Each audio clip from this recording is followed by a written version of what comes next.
In the heart of the Zilari Empire was a giant hall made of glowing crystal and floating lights. It was the Hall of Minds, a place where only the smartest beings from across the galaxy could enter every 100 years, the best minds from every planet.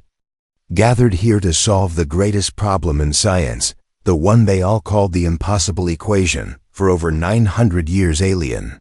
Mathematicians had tried to solve it. They had used quantum computers, gravity wells, even star cores, but nothing worked. The equation controlled the laws behind stable wormholes without solving its space.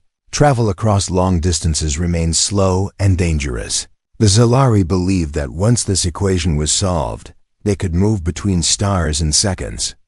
Hall was full of beings with strange shapes. Some floated, some slithered, some had dozens of eyes. They all sat silently as the grand mathematician entered. He was old with silver skin and a long glowing robe. He spoke in a deep, slow voice. Today, we try again, he said. Today, we open our minds once more to the answer. A giant display showed the equation spinning in the air. It was long. It moved like a living creature, full of numbers, letters, and symbols that twisted and danced faster than the eye could follow. In the corner of the hall, a single human sat quietly. He wore simple clothes, a brown coat, and glasses. His name was Dr. Theo Carter from Earth. Most aliens didn't even notice him. Those who did laughed or whispered to each other. What is a human doing here? They asked. Humans are still using calculators. Theo didn't say anything. He watched the spinning formula while slowly drinking his tea. He pulled out a napkin from his pocket and took a pen from behind his ear. He started writing something. Small lines, short numbers, and strange symbols. Nothing impressive, nothing glowing or floating. After a few hours, many aliens started to argue again. Some shouted ideas, others tried to use machines to guess the next part of the equation. But as always, the answers failed. Red lights flashed, computers beeped. Wrong again. Grand Mathematician sighed and closed his eyes once more. It seems we are not ready again. Just then a small voice spoke. It was calm and quiet. Excuse me, said Theo. All eyes turned to him. A few aliens laughed again, but Zarnek, a young alien with 4 arms and curious eyes, walked over. Did you say something? Zarnek asked. Theo smiled a little. He held up the napkin. I think I see where the mistake is. The hall went silent. The grand mathematician frowned and slowly floated toward Theo with other leaders behind him. Zarnek took the napkin and looked at it. His 4 eyes widened. His skin changed color in shock. This can't be real, he whispered. This balances the loop equation. It fixes the entropy spiral. Other aliens grabbed the napkin and checked the numbers. They ran it through their computers. The results came back fast and clear. The formula worked. It matched the pattern. The system confirmed it. Correct, someone gasped. The hall exploded in noise. Aliens began shouting. Some were angry, some were afraid, others were excited. The grand mathematician raised his hand. Silence. He said, this human has written a working form of the impossible equation on a piece of human food cloth. Theo stood up slowly. I didn't mean to cause trouble, he said. I just saw the pattern when you were discussing the wave rotations. You just saw it, someone shouted. You mean we spent generations and you just saw it in one afternoon? It's how humans think.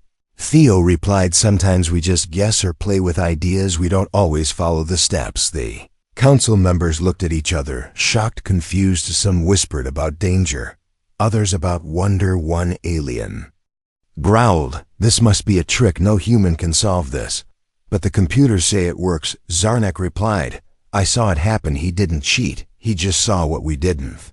Grand mathematician floated closer to Theo, his eyes glowing softly. Human, you have done what none of us could. Would you be willing to show us more? Theo nodded. Sure, but do you have more napkins? The aliens didn't understand the joke, but Zarnek smiled. For the first time in his life, he felt that something great had just begun. In that moment, in the heart of the Zilari Empire, the galaxy changed, not with a war or a weapon, but with a napkin and a human mind that dared to think differently. And somewhere in the stars, a silent alarm began to blink. A secret group had just seen the event and whispered one word to their hidden masters. Dangar Zarn stood frozen as the napkin shook slightly in his trembling hands. The numbers written in blue ink flowed like water across its soft surface. but behind their strange form was a structure clearer than any model he had ever seen. The balance of energy spin and temporal loop corrections aligned perfectly.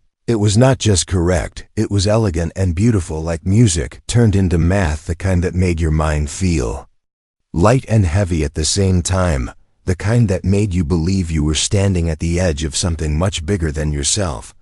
The hall was no longer filled with noise. Instead, there was a deep silence, the kind that waits for something to break, and that break came when one of the old scholars grabbed the napkin from Zarnak's hand and rushed to a terminal. He scanned it, ran it through a test simulation, and when the result appeared in green letters, his eyes went wide. The equation did not just solve the theoretical problem, it opened new paths. It created a stable wormhole field in the simulation lab in just 0.43 seconds, something that no alien tech had ever done before, even at maximum energy levels. One by one, more scholars verified it. They didn't want to believe it, but the data was clear. Even the senior minds of the Zilari high science circle had no argument against what was in front of them, yet none could explain how a human, a species they barely respected, had solved something that took over 900 years to fail at again and again. Didn't look proud, he didn't even seem surprised. He just sat down again and quietly finished his tea, as if this was just another problem on a test paper, and not a turning point for an entire galaxy. When someone asked how he figured it out, he simply said it reminded him of a puzzle he had seen back on Earth, where the answer wasn't about solving it step by step, but flipping the problem upside down and seeing what changed. You flip the equation, one alien whispered in disbelief. That is madness, that is heresy. We follow logic rules and strict flow paths. That might be the problem. Theo replied kindly, sometimes your rules are the walls that stop you from finding the door. Zarnak stared at Theo with wide eyes. Something inside him had shifted, like a curtain falling away from a window. He had always believed the Zilari way was the only way, the pure path of reason and order. But now in front of him was proof that chaos, curiosity, and something wild in the human mind had done what tradition could not. The council members gathered in a circle and floated above the floor, glowing softly in green and blue signals. This was their way of signaling deep discussion, but the energy in the room was no longer calm whispers. It was stormy fear and excitement danced together. One of the council leaders, a tall creature with silver feathers on its head, turned to Theo and asked a question in a voice that echoed in every corner of the hall. Did someone from Earth give you this solution? Is it technology? Is it hidden code stolen from another race? Theo raised his eyebrows and shook his head. No, he said. I came alone. I was just curious, and you let me listen. That was enough. Pulled another napkin from his coat pocket and smiled. Want me to show you another trick? A few aliens gasped. Some backed away, others leaned in and stared with hunger in their minds. Zarnak slowly stepped closer and asked, may I learn from you? Will you teach me how humans think, how your brain moves between impossible things? Sure, Theo said, but you might get a little dizzy. That moment was burned into the memory of every being present. They didn't realize it then, but this was the moment when the future changed course, when the galaxy turned toward Earth, not with ships or weapons, but with questions, with hope, with fear, and with awe. But not all felt joy. In a dark chamber, far from the main hall, a group of shadowed aliens watched the recording again and again, their bodies covered in armor with red lines, blinking with silent rage. He must be stopped, one of them said. If the humans can see answers we cannot control, we lose control forever. Another whispered, his kind will rewrite what we have built for thousands of years. Leader of this group pressed a button and spoke one word into the communicator, a word that had not been used since the Great War. Eliminate. Back in the Hall of Minds, Zarnak watched as Theo began sketching new lines on a new napkin. The numbers danced like fireflies. The air around him shimmered with strange energy. Even though nothing was active, it was not power, it was understanding. And in that simple moment between one number and the next, the young alien knew the truth had arrived, not in the form of a god or a weapon, but in the calm hands of a human with a pen and a napkin, who saw what others refused to see. The halls of Zolari Prime buzzed with a strange mix of fear, respect, and confusion. The impossible equation had not just been solved, it had been unwrapped like a forgotten gift, and what lay inside changed everything. Scholars walked in circles muttering theories. Council members argued in silent mind rooms, and news of the humans' discovery spread like fire through every corner of the empire. But among all this chaos, one question echoed louder than any other: was it real, or was it a trick? The High Council summoned Theo Carter to the Tower of Clarity, a massive floating chamber that hovered in the sky above the capital, held up by gravity, waves, and energy pillars that hummed like the breath of a sleeping god. The tower was used only in rare times when truth and lies had to be separated with absolute care. Theo walked through the entrance calmly, with Zarnak at his side, wearing the same brown coat and carrying a fresh stack of napkins in his inner pocket. The guards looked at him like he was a puzzle too dangerous to solve. Inside the chamber, the council floated in a wide circle, glowing with silent judgment.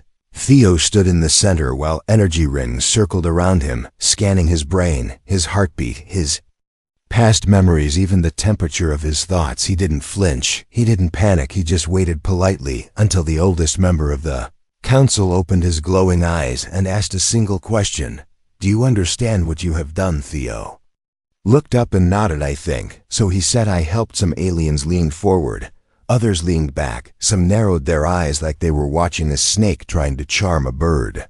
"This is not just help," one of them said. "This changes our science. It questions our history. It threatens the foundation of our knowledge." Theo shrugged lightly. "Sometimes foundations need shaking, or you never know what's under them." That answer sent a wave of quiet across the chamber. Even Zarnak swallowed hard, afraid that such words might be too bold. But the council continued the testing. They projected a second equation into the air, something older, something even more sacred than the first. It was called the Spiral of Infinity, and it had been debated across generations. "With no solution, we believe this one is beyond even your understanding," the elder said. "Solve this, and we will believe you." Theo stepped forward slowly and studied the glowing numbers. They moved like light on water, shifting in ways that made no logical sense. The spiral twisted into itself and returned to its origin, then split again into pathways that canceled one another. It was like watching a song with no rhythm, a story with no ending or beginning. He stood there for a long moment, his eyes scanning every angle. Then he reached into his coat, pulled out a napkin and a pen, and sat cross-legged on the floor. Without saying a word, he began to draw, and while the council watched, he started humming a quiet tune under his breath, something from Earth. Something with no lyrics, just rhythm and feel. It was not math in the way the aliens understood it. It was human thought, pure and untamed. 20 minutes passed, then 30, and then Theo stood up and held out the napkin. No grand announcement, no drama. Just a small, simple smile. The spiral stopped spinning, the numbers calmed.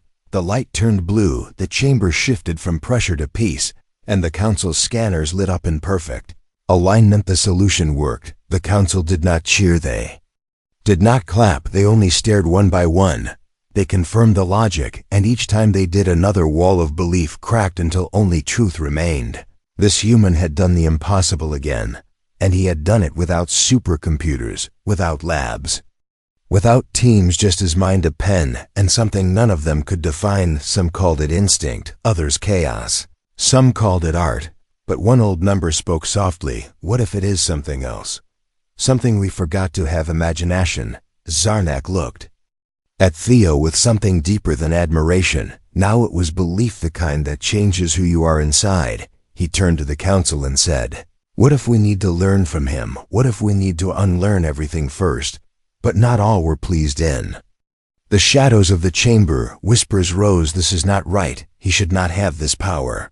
We cannot let his kind spread their way of thinking. It will break our systems, our control, our structure." And far beneath the tower, a message was sent in secret. From the lowest level of the Hall of Silence, a voice spoke into a black cum. "Link target confirmed. Method approved. Remove without noise. Remove without trace." Back in the chamber, Theo looked at the council and said, I don't want anything from you. No title, no reward. I just thought maybe we could figure things out together. Oldest counselor stared at him, and for the first time in centuries, gave a small respectful nod perhaps. Human perhaps, as Theo and Zarnak walked out into the golden light. Of Zilari Prime, they had no idea that danger followed them hidden silent, ready to strike the air in Zilari. Prime had changed. It no longer felt like the capital of a quiet empire. It felt like a storm was coming, and only a few could feel the tension. Building Theo and Zarnak walked through the shining corridors of the science district. With guards following at a distance, they were not there to protect, they were there to watch. Theo could feel it. Their eyes were cold, and their hands stayed too close to their weapons for comfort, but he kept walking calmly, as if he was just a visitor, and not the man who had rewritten ancient science with Napkin. Zarnak stayed close, asking questions about Earth, about human school, and the strange way Theo's mind jumped between logic and creativity. Theo answered while looking at the structures around them, tall buildings made of crystal and light, bending around curves that made no engineering sense, yet somehow worked like the empire itself, beautiful, complex and fragile beneath its glowing surface. That night they returned to the guest chambers assigned by the council. It was a floating room, surrounded by stars with a view of 3 moons slowly drifting across the sky. Theo sat near the edge, sketching something new on another napkin. Zarnak watched quietly, amazed again by how ideas seemed to flow from Theo like a river with no end. But far away in the dark side of the moon base, a black ship lifted from its hidden dock. Inside were 5 shadowed figures, members of the secret Guardian Order, the group sworn to protect the Empire's knowledge from corruption. They believed in order, control, and silence above all, and now they had marked Theo Carter as a threat, not because he lied, but because he told the truth. They could not control. The assassin team moved fast. They wore suits that blended with walls. Their weapons made no sound. Their eyes scanned every energy shift in the room as they passed through security layers designed to keep out armies, but not secrets inside the guest chamber. Theo suddenly paused. He looked at the door, then at the air. Something felt wrong. His human instincts sharpened. A strange silence had taken over, too clean, too perfect. Zarnak noticed it. Too, his eyes shifted color from calm green to alert red. He moved toward the control panel, but the lights blinked, and the screen went black. Theo grabbed his pen, not a weapon, but still something in his hand, something familiar, and stood slowly, whispering to Zarnak, "How many exits?" "Only one," Zarnak said. "But the vent behind the sleep chamber goes to the outside wall." "That will do," Theo replied, and then the lights went out completely. The first assassin entered like a shadow blade, drawn ready to cut with no warning, but Theo had already moved, sliding under the table, grabbing his bag and pulling Zarnak with him. Second assassin dropped from the ceiling, but missed by inches as the human's sudden movement changed the pattern. Zarnak opened the vent. Theo dove in after him, and they slid through the narrow shaft. The air was thin and cold, but at least it was quiet. The assassins followed close behind, but not close enough, reached the outer wall, and dropped onto a landing pad with no cover and no escape. Ships gone. Guards, silent eyes watching from towers, but not moving. Theo turned to Zarnak with a breathless grin, ready for something crazy. "We can't run," Zarnak said. "They will find us again." "Then we don't run," Theo answered. "We make them think we're not worth chasing." He pulled out one of the napkins, not the one with equations, but one covered in strange design symbols that Zarnak didn't recognize. It looked like nonsense, but Theo smiled wider. "This is what they fear," he said. "They don't fear my mind, they fear what happens when others see what I see, when ideas spread like sparks." Then he did something no one expected. He threw the napkin into the sky and activated the emergency beacon. Every system in the area caught the signal and projected the design across the sky, glowing in patterns of light, across buildings, across clouds, even onto the moons. For one moment, every being in that part of the city saw it, the formula of freedom, the shape of something new, and it could not be unseen. The assassin stopped cold. The mission was over. The damage done, not by a weapon, but by An idea. Theo and Zarnak stood in silence as sirens began to rise below them, but the people watching from balconies did not panic. They leaned closer. They asked questions. They wanted to know more. Zarnak looked at Theo with wide eyes. You did this on purpose, didn't you? Theo nodded. I never wanted to hide. I just wanted them to see. And now they have. Zarnak said, now the whole empire knows. But deep below the surface, in a chamber with walls made of thought and fear, the Guardians gathered in silence. They had failed, and now they would need to do something worse. Not just remove Theo, but remove the Earth itself. Order was given. One word, one purpose: cleanse. Storm that began with a napkin had now spread across the stars. Whispers of a human who solved the impossible began moving through universities, labs, research colonies, and even quiet temples of knowledge. Species that once ignored humans now looked at them with new eyes, some with curiosity, others with fear. But one thing was clear. No one could ignore the name Theo Carter anymore. His equations had opened doors that were sealed for 1,000 years. But more than his answers, it was the way he thought that disturbed the old order. The Guardians watched all this unfold from the shadows, and their conclusion was simple: this human mind could not be allowed to exist without control back. In the floating halls of Zalari Prime, Theo and Zarnak were brought once again before the High Council. But this time the tone had changed. The room was tense, not with suspicion, but with caution, like they were handling something delicate and explosive. The Grand Mathematician did not float in proud silence. He looked weary, like someone who had just seen his life's work rewritten in someone else's handwriting. We require one last demonstration, the Elder said. Something no machine has ever completed: a formula that evolves in real time, based on unstable matter. If your methods can solve that, we will accept that your mind sees what ours cannot. Theo nodded slowly, not because he wanted to prove anything, but because he knew. This was not a test of math, it was a test of trust. He followed the guards through long, narrow halls into a chamber known only as the Room of Living. Thought. The walls were made of energy, not metal. They pulsed with colors that changed with emotion. At the center floated a sphere made of reactive quantum matter, shifting shape every second. It was like a puzzle that fought back, a question that never wanted to be answered. Theo stood still for a moment, his eyes locked on the sphere. He did not pull out his napkin, not yet. He simply stared, then smiled as if he had found an old friend in the middle of a storm. Do not engage it, one of the technicians warned. It destabilizes with incorrect logic. It has destroyed every system we connected to it. Did not listen. He stepped forward and raised his hand slowly, not to touch it, but to feel its rhythm, to see the way it moved, not just through space, but through possibility. Then he whispered, this isn't a problem to be solved. It's a song to be heard. He began to hum a soft tune, something from his childhood, something with no lyrics, just feeling, and with each note, he scribbled a new shape. On the napkin, lines, circles, spirals. None of it looked like normal math. But as he continued, the sphere began to slow, not stop, not freeze, but dance in harmony with his thoughts. The technician stared in silence. Readings came through clean and stable. For the first time in the room's history, the equation did not collapse. It completed itself, with Theo's logic guiding it like wind, pushing a drifting leaf toward land. Outside the room, council members watched in disbelief. Their machines confirmed it. The human had not only matched the pattern, he had taught it to sing with him. This was not calculation, this was creation. When Theo finally stepped back, he looked exhausted, but peaceful, like he had poured part of himself into the sphere and left it there glowing and calm. Zarnak ran to his side, eyes wide with wonder. How did you do it?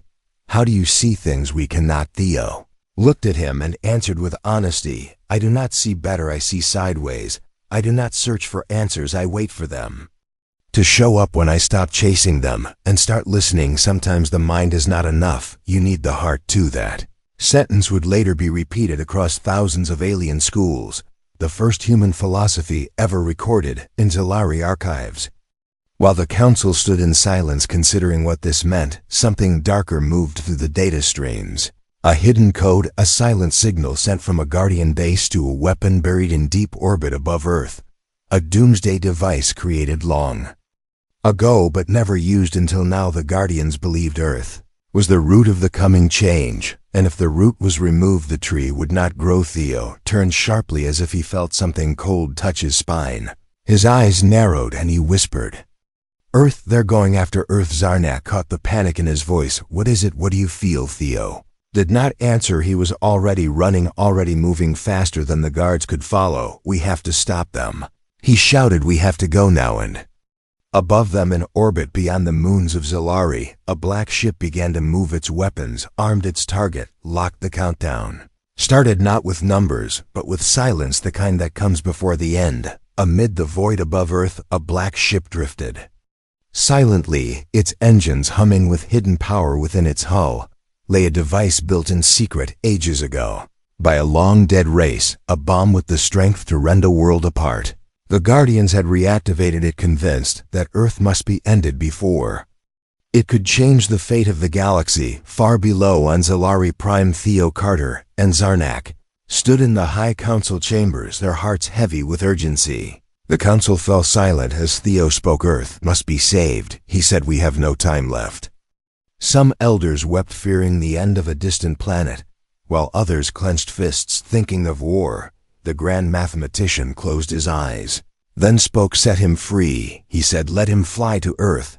And so with solemn nods the guards led them through corridors of light and shadow, past statues of ancient heroes carved in crystal, and into the waiting hangar where a sleek scout vessel awaited, its wings folded like silent blades. They raced to the launch pads under starlight, guided by glowing crystal walkways. Zarnak secured Theo to the pilot seat of the scout vessel, and with a hum of energy, the ship rose through the sky, leaving ripples of light across the domed city. The crew watched in awe and fear as the vessel broke through the atmosphere and shot into space. They passed fields of drifting rocks and silent comets, while the ancient beacon locked onto Earth coordinates. They tracked the device and its deadly pulse ticking closer to its final strike. The cockpit glowed with soft holograms, displaying threat levels and time remaining.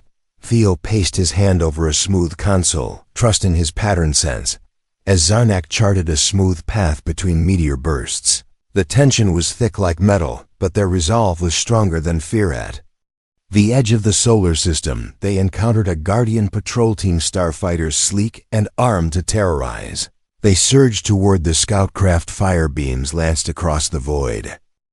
But Theo guided them with calm precision, weaving through blasts. He tapped into the ship computer with Napkin logic and rewrote its defense protocols. The engines sparked with new pattern as shields flared to life, sending the attackers scattering. In shock, their orders shattered by a stranger tactic, they retreated into darkness, fearing that the tactics of Earth might spread like a contagion. In the silence that followed, Theo whispered to Zarnak, "They did not expect this kind of mind war." And Zarnak nodded, feeling pride swell in his chest. He realized that the power of ideas could be stronger than any weapon. With the path clear, Theo opened a channel to Earth forces, his voice calm and firm on the frequency that all fleets could hear. "This is Theo Carter of Zalari Prime. I come in peace, but I bring warning. Behind me lies the death of your world. You must unite your armies and fire on that ship before it releases its payload." The Earth commanders hesitated for a moment, haunted by tales of alien treachery. But Zarnak stepped forward and spoke on a grand frequency. He offered proof of the device data and a sample of the code glowing on his console. At last, Earth fleets aligned information. A shield of vessels carved a path for the scout craft across orbit. They gathered capital ships, destroyers, and old frigates, many with crews who doubted the power of the human mind.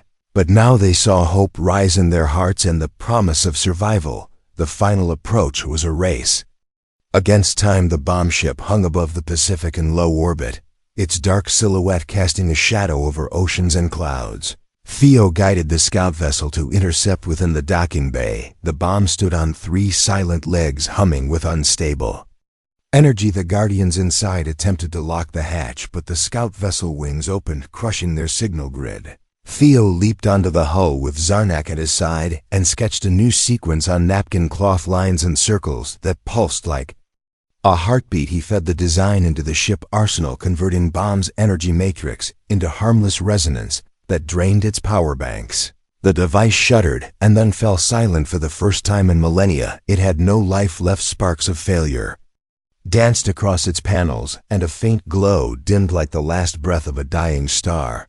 As the scout vessel returned home, Earth watchers cheered in convulsions of relief and fear. The grand mathematician greeted Theo and Zarnak in the council halls.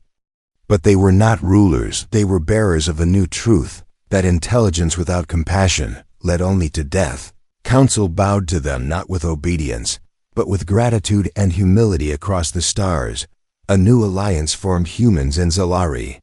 Scholars exchanged ideas and stories.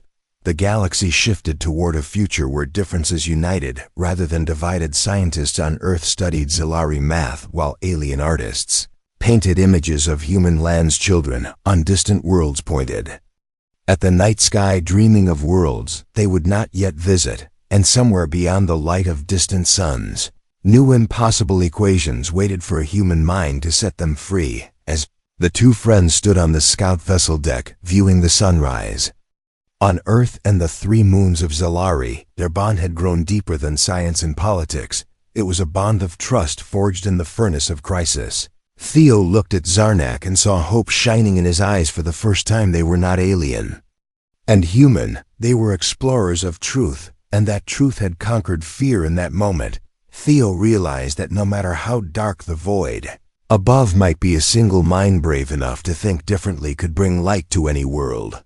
New equation. New era. The morning sun bathed the crystal spires of Zalari Prime in gentle light, as throngs of scholars and citizens gathered beneath soaring archways to witness the dawn of a new era. A silent hush fell over the crowd as Theo Carter stepped forward with Zarnak by his side. Their presence spoke louder than any speech could, and the grand mathematician rose to speak in a voice trembling with gratitude. Today, we honor not just the man who solved the impossible equation, but the spirit of curiosity that binds us all, he said, then turned to Theo and asked, "What you wish of us?" Theo looked at the assembled beings and smiled broadly. He said, "I ask that we open all our archives to every mind that seeks knowledge. Let no secret be hidden. Let all questions be welcome. Let every scholar learn from every other scholar. Let ideas cross worlds as easily as starlight." A cheer rose among the crowd like distant waves, and tears of joy sparkled on many faces, for they understood that freedom of thought is the greatest gift they could receive. Zarnak felt pride swell in his chest as he watched his friend. At that moment, he knew the galaxy would never be the same after the ceremony. Theo and Zarnak walked through ancient libraries where shelves of glowing holograms awaited them. The doors opened freely for them as citizens offered nods of respect. The scent of ink and electrons filled the air like a promise far below ground. The guardians of silence brooded in hidden vaults, but their doom had been sealed by the very idea they feared, the notion that knowledge should belong to no one outside palace gates. A fleet of transporters knelt like white birds, ready to carry eager students across the void. Zarnak boarded one with a heart full of hope, bound for Earth, where he would learn the strange art of human creativity. Thousands more would follow in his wake: scholars, musicians, philosophers, and artists bearing nothing but open minds and questions, continuing the journey that began with a single napkin of possibility on Earth. The skies filled with graceful alien vessels descending like soft clouds. Above great cities, humans watched in wonder as beings they once thought strange stepped onto human soil and bowed.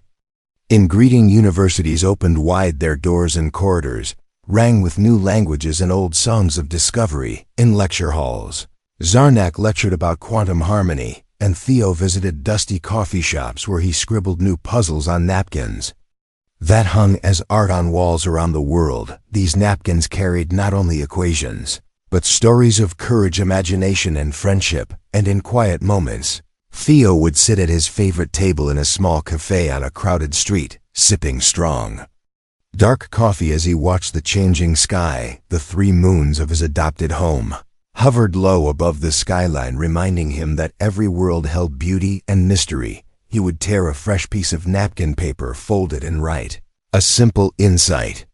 That might help a student on some distant moon. Those napkins would travel too on merchant ships and freight caravans, delivering sparks of hope to lonely outposts. And in every hall of science, temples of art, and chambers of government, the cry let curiosity lead us, let wonder guide our steps, echoed across halls. Back on Zalari Prime, in the great archives of knowledge, the empty title seat stood unused and dusty until a lone scholar placed a single napkin there as a reminder that true honor comes not from titles but from the courage to think differently beneath domed halls, where light bent and knowledge flowed like liquid silver. Scholars studied every angle of human logic. They debated how a single mind could reshape countless years of tradition, and in workshops they crafted new devices based on napkin insights, storing patterns on crystal grids that sang in perfect harmony. Theo returned to his simple life on Earth, teaching in small classrooms and roaming through old libraries. He welcomed visitors from distant worlds and told stories of Zalari adventures and equations that changed history. He never sought fame or power, only the chance to inspire a single mind to think new and bold thoughts, and everyone who met him felt that spark of possibility. At the end of a busy day, Theo sat in his favorite cafe in a bustling city. The air smelled of coffee and rain. He watched sunlight dance on puddles and thought about all the moments that led here. He reached into his coat pocket and pulled out a single napkin, the edges worn from travel, and wrote a few simple words that said, "It is not that humans are better, we simply dare to guess." Folded the napkin and tucked it under a stack of books, then closed his eyes and smiled, knowing that the future belonged to those who embraced the wild spark of imagination, and that was the true end.